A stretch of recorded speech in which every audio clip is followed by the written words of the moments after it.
कुछ काला है। तो भगवान बड़ा मन में मुस्कुरा रहे हैं।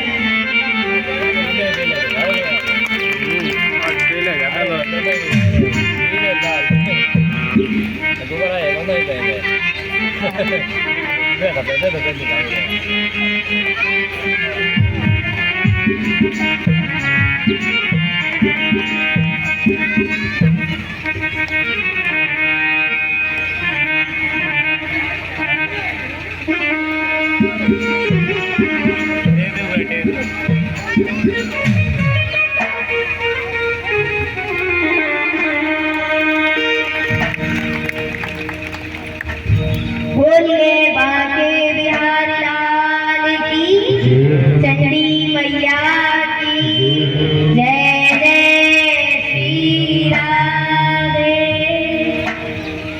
तो भगवान कुछ ज्यादा ही मुस्कुरा रहे थे, इसलिए मुस्कुराना तो सही होता है लेकिन ज्यादा मुस्कुराना ठीक नहीं होता है।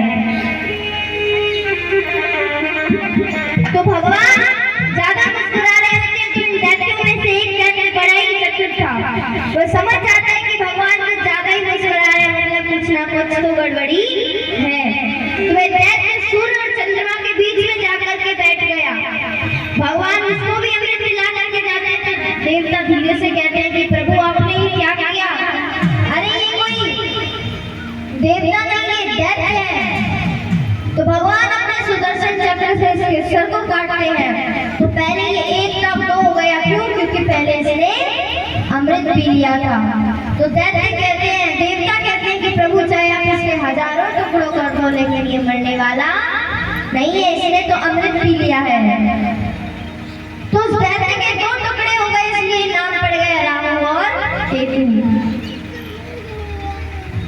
राहु केतु नाम पड़ गया। भगवान वहां से अंतर्धान हो गए, सभी देवता भी चले जाते। थोड़ी समय बाद दैत्य कहते हैं, अरे भैया जो यहाँ पर देवी जी आई थी वो कहाँ गई? एक दैत्य कहता है, भैया हमें लगता है देवी जी थी नहीं, वो था जरूर, वो भैरविया में से ही होगा। अरे वो तो हमें छल ले गया, हमें उसमें ठग लिया। दैत्य चलते हैं युद्ध करने के लिए, तो देवता तो बलशाली हो गए थे, उन्होंने अमृत पान कर लिया।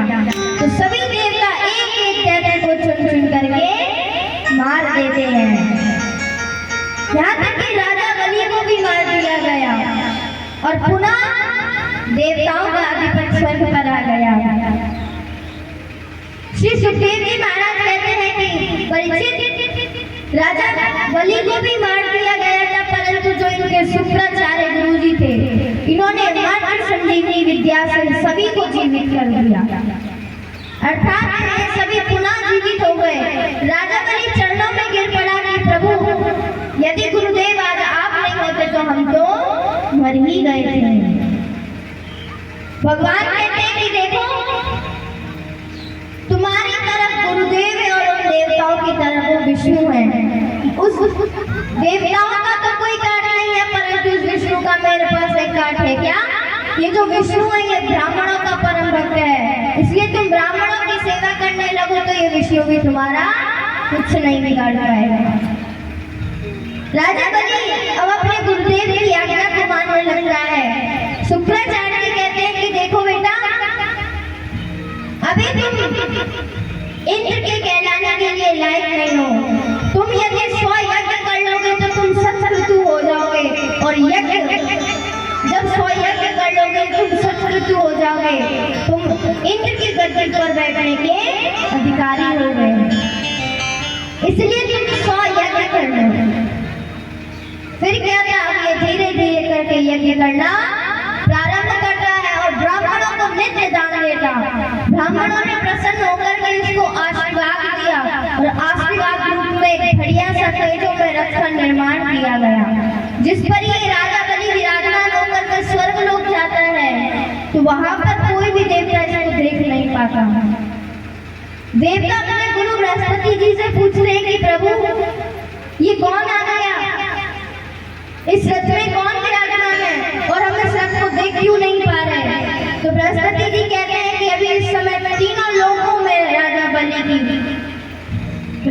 के बल का साहस कोई नहीं कर सकता, इसलिए तुम्हारी भलाई इसी में है कि तुम चले जाओ, सभी देवता चले जाते हैं। और ये राजा बलि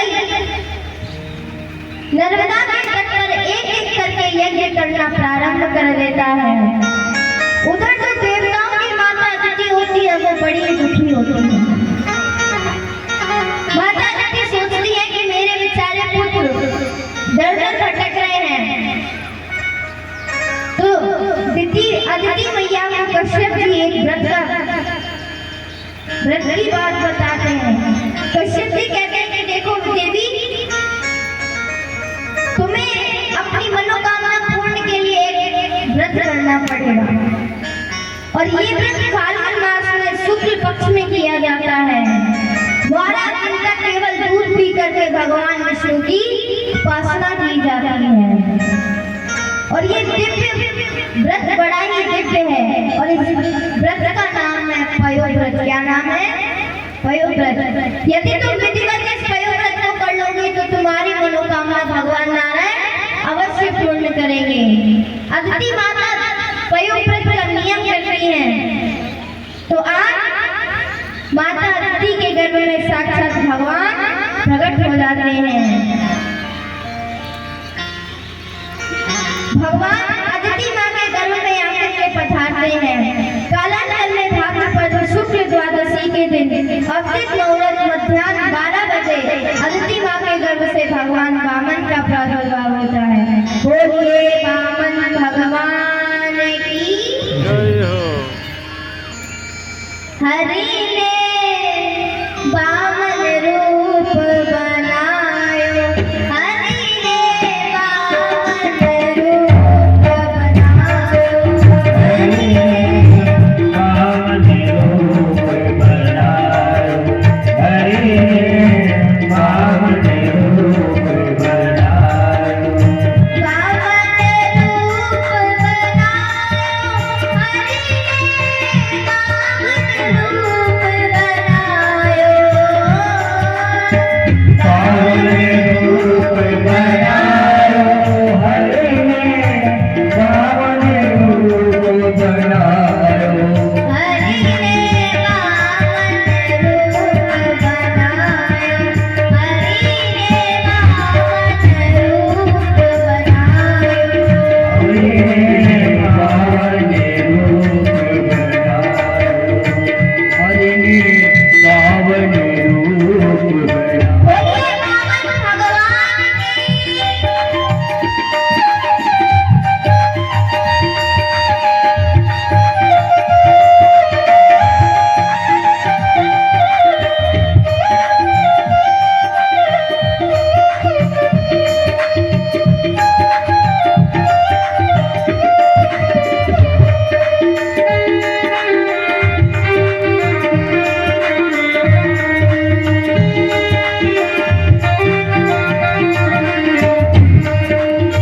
दर्शन दीन मात अदिति को, दर्शन दीन माते अदिति